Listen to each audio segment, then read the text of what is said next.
रउआ कितना काम करेली।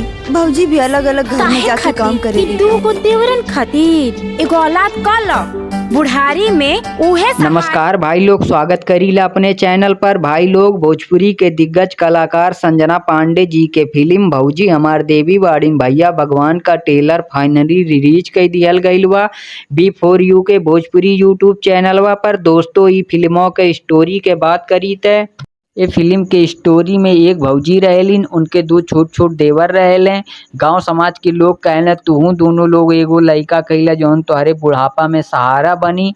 तब भौजी कहली नाही, ये दू हमार लाल बाड़े त यह लाल रहेले, इनके पढ़ावेली लिखावेलिन। अपने छोट देवर ना अपन बेटा मान के पढ़ावेली लिखावेलिन। दोनों परानी बाप मजदूरी कई के खूब अच्छे से पढ़ावेला लिखावेला।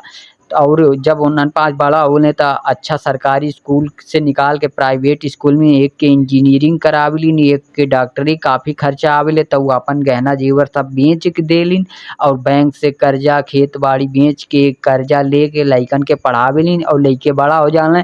जब उनकर काना नौकरी लग जाला त उनकर बियाह होला। त जब मेहररुए आवेलिन तब मेहररुए काफ़ी थोड़ी दिन तक ठीक रहेलिन, ओकरे बाद अपन रंग दिखावे लगेलिन। जब उनकर सामान जौन शादी में मिलल रहेला त एक दिन उनकर जेठान जी कहलिन, जौन बड़की भाभी रहेलिन, कहलिन कि हाई हमरो कपड़वा धो दे भौजी वॉशिंग मशीनिया में। तो उ मना कर दिले, कहले हमार नौकरानी जैसे हमें नौकरानी समझेलू यह कुल कहले। त गुस्सा होले दोनों लइके अपने मेहररुअन के मार देले। थोड़े दिन बाद ठीक ठाक चलेला। ओकरे बाद का ना हो कहलिन दोनों लइकियन के औरतिये कहलिन कि हमन के लइकियां रही त बिगड़ जही, कैसे परवरिश होइया गांव देहात में। तो उन्होंने दोनों शहर चल जालिन।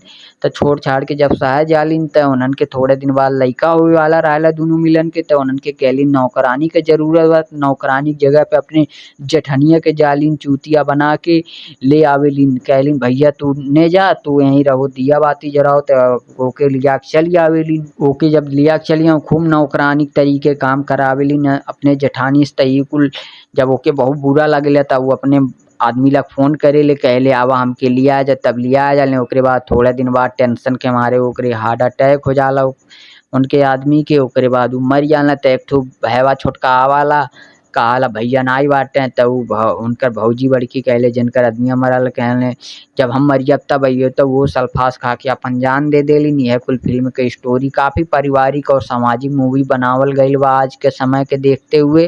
तो काफ़ी अच्छा स्टोरी बा ई फिल्म के। ई फिल्म बहुत ही अच्छा बा, भोजपुरी का अच्छा अच्छा गाना बा, कॉमेडी सीन काफ़ी अच्छा, एकदम मनोरंजन लायक पिक्चर बा, देखल जाए एक बार जरूर। और ई फिल्म के स्टार कास्ट के बात करी तो ई फिल्म में संजना पांडे, सीमम तिवारी, प्रेम सिंह, प्रशांत सिंह, खुशी झा, ज्योति मिश्रा, अनु ओझा जैसन भोजपुरी के दिग्गज कलाकार देखे के मिले बाड़े। और ई फिल्म के इश्तियाक शेख बंटी जी डायरेक्ट कई रहल बाटे। तो काफ़ी अच्छा भोजपुरी के फिल्म होवे वाला बा।